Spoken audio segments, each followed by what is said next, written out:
ya sinibingelele futhi kuyiBantu TV. Sisekhona la uhlelweni lwakhe umkhulu uDr Vula. Sisenaye lapha. Sesisekhaya ke manje esigodlweni. Sesiphumile le kade siye khona. Njengamanje sesilapha esigodlweni ke manje. Ngiyabona lapha umkhulu impela hayi kuyaphithizela impela kugcwele. Ngiyabona kugcwele impela khehla lapha hayi. Sesikhona lapha ke ekhaya manje babukeli. Nawe lapha okhona lapho ke ekhaya ubonayo njengamanje. Yikho lapha esikhona manje ekhaya sikhona ngaphakathi esigodlweni sakhe umkhulu uVula. Mkhulu ungasichazela kabanzi mayelana nendawo yakho lena esikuyo njengamanje ukuyona esikuyona esekhaya. Ngoba ngiyabona lapha nazi izigubhu nasinalapha zikhona izigubhu ezithi mayicishe ifane nalezi siyibone ngapha ehlathini lezi ngapha ehlathini. Ngiyabona lapha ke ngathi ziningi kakhulu ke lapho ukukhombisa khona ukuthi lapha vele ngoba kusegcekeni kusekhaya. Ngiyacabanga ukuthi ungasipha nje kabanzi khehla lami mayelana na lo msebenzi wakho lapha ekhaya kanjalo nje ukulandelana kwawo. Ngibingelele kubalaleli, ngibingelele kuyiBantu TV. Njengoba nje besengishilo ukuthi lo bingelela uDokotela uDr Vula umzulu wagibeza phansi komhlaba yalingana. Ngilana ke la komhlaba yalingana endaweni yaseSikhamelele. La ngasezamazama la ngisebenzela khona mkhulu. Mkhulu ngicela ngikuveze lokho engazange ngikuveze sile phezulu. Yebo mkhulu. Abantu abaningi mhlawumbe bazodideka ukuthi uDokotela yena wathwasaphi. Yeah. Yena wayelanda kuphi. Yebo. Abacacisele ka ababukeli noma ngisebalaleli kulolo datshana lolo lincane. Yebo. Abantu abaningi ngicabanga ukuthi abanye babo bathuka nje sebengibona ukuthi hayi nanga uDokotela manje sephethe 1 no 2 no 3 kodwa bangazi ukuthi abantu lento ngayilanda kuphi. Yebo. Mina mkhulu uma kanga ukuthi abantu kade benakile since 2017. Yebo. Ngahamba mina ngangababikho la ekhaya ngazi ngabuya la ekhaya ngo2019. Yebo. Ngikwenyeke ezinye izogobela. Umuntu nje wanceda kakhulu ubaba uMvuyisa. Ula ebheka abantu la ngasemngceleni waseMozambique. Yebo. Ubaba uMvuyisa mkhulu owangisizayo nje kulo msebenzi nje lo engiwenzayo. Ngiphila nje kanjena ngiphila nje ngesandla sakhe mkhulu. Yebo.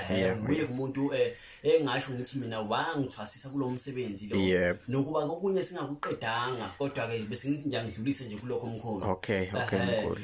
Mayelana negubhu sekuyahle sekuya ngobunyama manje. Umkhulu enginaso lezi ezala ekhaya. Asiphumi ngelezi igubhu mkhulu. Mawuthi uyaqhamuka umuntu lesi sigubhu ngeke ngimnikeze sona. Uma kangukuthi umuntu ufuna isigubhu esokudonsa noma ufuna isigubhu sokuthi ayivikelele noma ufuna isigubhu esimele izithe noma ufuna isigubhu sebusiness. Lo muntu ngiye ngimiyakhele isigubhu mkhulu. Bese ngiyamnika leso sigubhu lesi. Isigubhu sakho nasihambi ke sodwa. Sihamba nezinto ezinjengemithi, izinto ezinjengamahlamba kanjalo.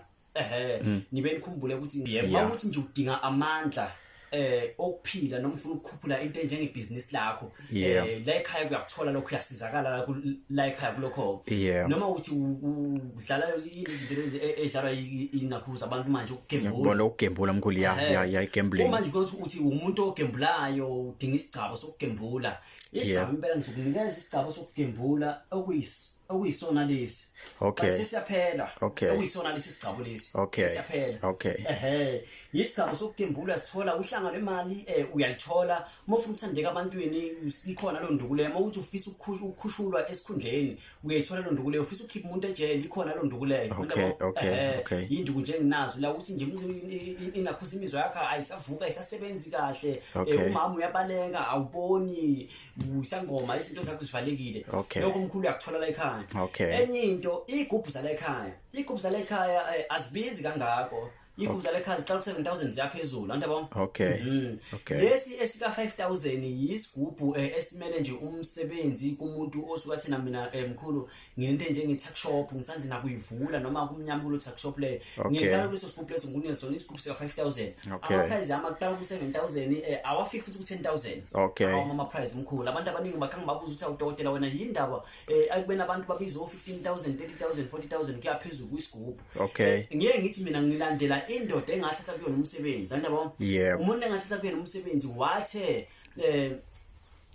wegogo uma kangithi usiza umuntu ngento ethi isigubhu ungayithathi imali ethi 10,000 kuyaphezulu umthatha nje le mali nami engisebenza ngayo lapho nje mkhulu sengicacisela kumbukelo sosekhaya mhlawumbe unesifiso sokuthatha into enjengesigubhu ekhaya ziqala nje 7,000 kuyaphezulu umkhulu yakhe hlalami hayi kuyezwakala mkhulu njengamanje silapha ngathini ngoba phela nami ngiyafika nkosiyami lapha sisehlathini lapha indawo eyihlathi lena ihlathi elikhulu impela sesihambile impela lapha nami sengihambe ngaze ngakhathala sengifisa ngisho ukubuyela emuva silapha ehlathini lapha asebenzela khona umkhulu udokotela uVula sizofisa ukwazi kangcono ngomsebenzi wakhe ukuthi asichazele kabanzi ngomsebenzi wakhe ukuthi umsebenzi wakhe usebenza kanjani utholakala kuphi kanjani konke lokho sizokuthola kuyena mkhulu uVula mphathi wami silapha ke namhlanje sihambe safika kule ndawo lapha kuthiwa kwaMhlaba uyalingana kwaKhubalo Nimbiwe egcekeni mkhulu uVula ngicabanga ukuthi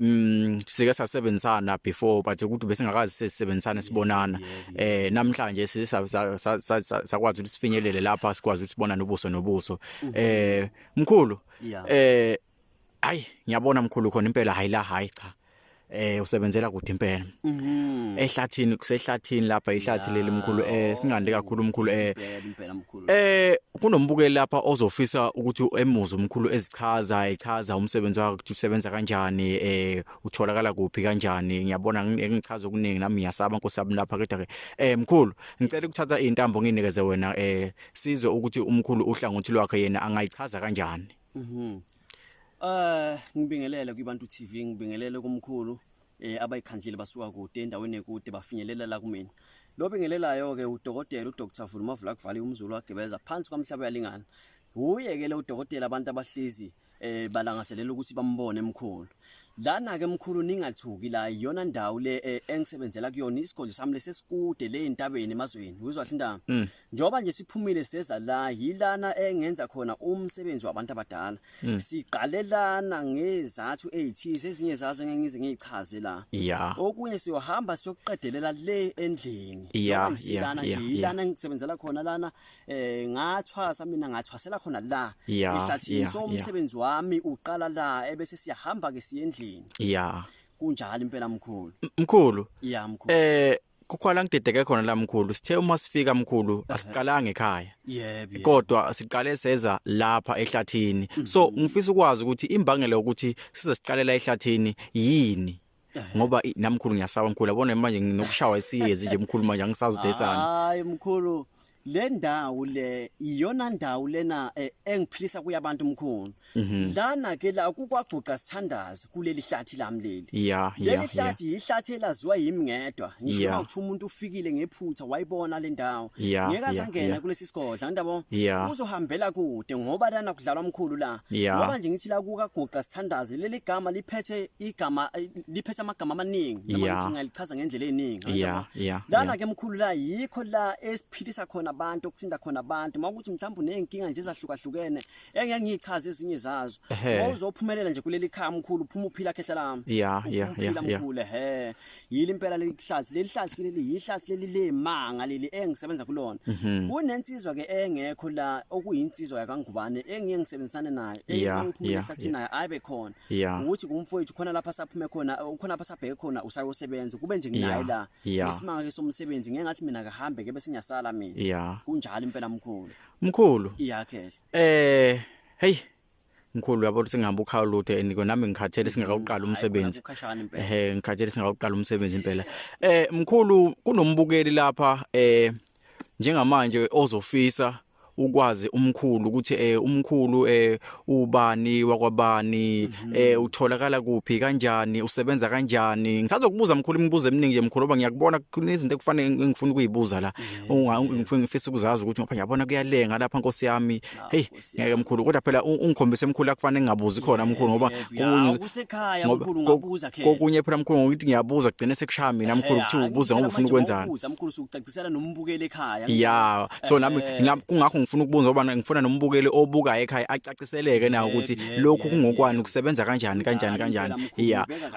wemkhulu awusho mkhulu umkhulu uyathwalisa umkhulu noma usebenza ngokumsebenzi wedlozi muhle impela mkhulu umsebenzi wakho ngizowuphendula ngokweqiniso futhi mina mkhulu angithwalisi ngoba nami angithwalanga into esiyenza la ekhaya sikhuphula into enjengamandla uzwa indaba umuntu simnikeza amandla simnikeza ukuphila hamba ophilisa abanye abantu na ezizweni uzwa indaba isuke nje kanjalo mkhulu la ekhaya ukuthwalisa lana mawukhalaza ngokuthi wathwasa ugobela wakho kuvalela izinto noma kunelwane isuke zisekhaya noma ufisa ukuqinisa impahla yakhe isuke isekhaya noma ufisa ukubamba umthakathi noma induku yakho ayivuki izinto ke mkhulu leze engidila nazo noma ngithi izinto engisebenzela phezukwazo ngikhuluma ngento engisuke nami ngiyazi mkhulu akuthwaliswa la ekhaya la ekhaya uthola amandla okuphila umuthi umsebenzi wakho wavalwa ka1990 bani la ekhaya ke lokho sakuphendula sakuguqula lokho sikumnikeze isimo samandla ngindaba